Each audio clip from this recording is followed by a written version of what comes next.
Hey YouTube, what's going on? It's Ricky here from Ricky's Macintosh. So as you guys know, iOS 5 was just released last Wednesday, and since then my email has been flooded with questions from you guys. So in today's video, what I want to do is a frequently asked questions type video where I'm going to take the top 5 questions that I've received from you guys, and I'm going to tackle them individually and hopefully help you guys out, help you understand iOS 5 a little bit better. So stay tuned, guys.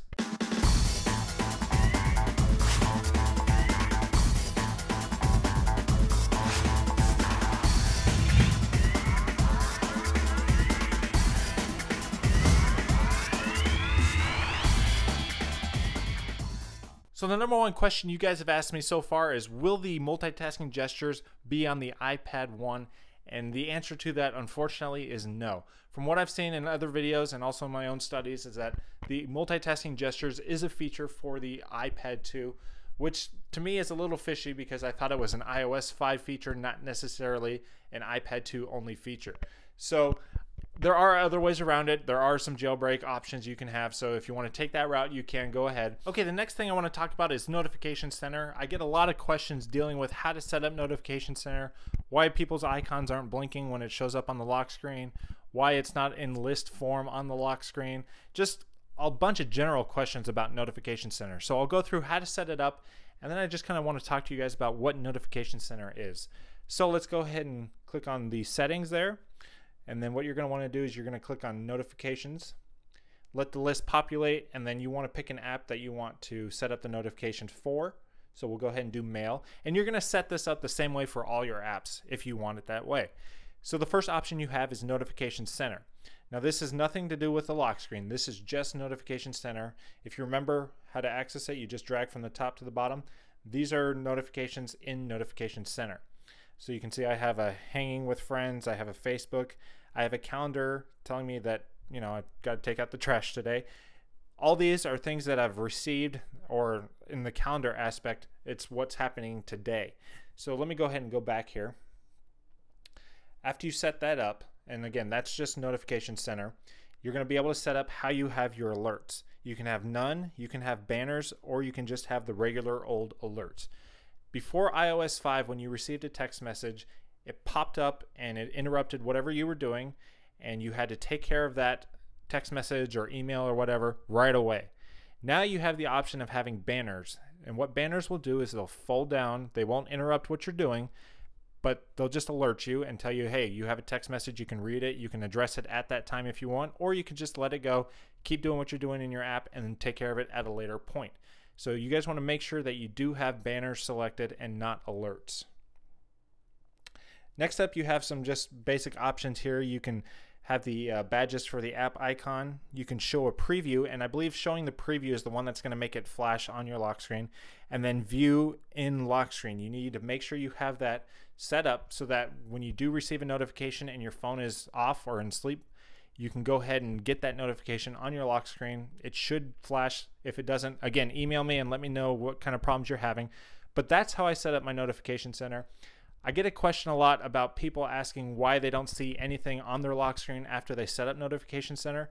You guys have to understand that you're only going to see something on your lock screen when you receive a text message, when you receive an email, when you receive something from an app that has Notification Center set up. So as soon as you set it up on iOS 5, you're not automatically going to have all these, icons and everything on your lock screen, and it's just going to look all cool. You have to receive notifications first, and then it'll start showing you what you've received. So hopefully that clears up some of those questions. If you guys have further questions, again, please let me know, and we'll go ahead and move on to the next question. Next up is a really easy question. Some people are not really sure how to access the camera from the lock screen. So let me go ahead and show you guys how to do that real quick. All you have to do is double tap the home button twice with your phone in sleep mode. You can see that the camera icon is in the bottom right. So you can just tap your camera icon, and now you're ready to go ahead and take pictures. This is really fast on the iPhone 4, but it's even faster on the new iPhone 4S. So again, really easy question. Thank you guys for asking. Let's go ahead and move on to the next one. Okay, the next question I get asked is how to access the split keyboard feature on the iPad. And quite frankly, I completely forgot about this feature. It's really cool. I was kind of excited about it. It just seemed really interesting. So it's really easy. All you have to do is when your keyboard is popped up, if you want to access the split keyboard, All you have to do is take your thumbs and you put it in the middle of the keyboard and then just spread them apart and you'll have a split keyboard. Now what this is going to be good for is if you're in portrait mode and you want to type. A lot of people don't have giant hands like I do where you can just stretch your thumbs all the way across and type. So this is going to make it a little bit more unique so that if you have a smaller hand, you can go ahead and type and it's a little bit easier. So let me show you how to do that right now. So now you guys can see that the keyboard is split and it's just very interesting. I'm not sure if I like it or not yet. It takes a little bit to get used to, but it does make it a little bit easier if you are in portrait mode and you want to type something really quickly. So try it out. Let me know what you guys think. I'm really curious. Again, I completely forgot about this feature until somebody asked me the question, but let me know what you think. Let's move on to the last question. The last question I get on my iOS 5 videos is, when's the giveaway over? Finally, the giveaway is over, and sorry if I kind of tricked you guys into the 5 questions, but let me let you guys know the winner of the giveaway. And I know you guys are wondering, how did I do this? Well, it took a while to do, but I did go ahead and go through all my profile comments. And again, thank you all for leaving a comment on my profile. I really do appreciate it. The winner of the grand prize, and that is the Beats by Dre Tour Studio headphones, is Danny Mac 96.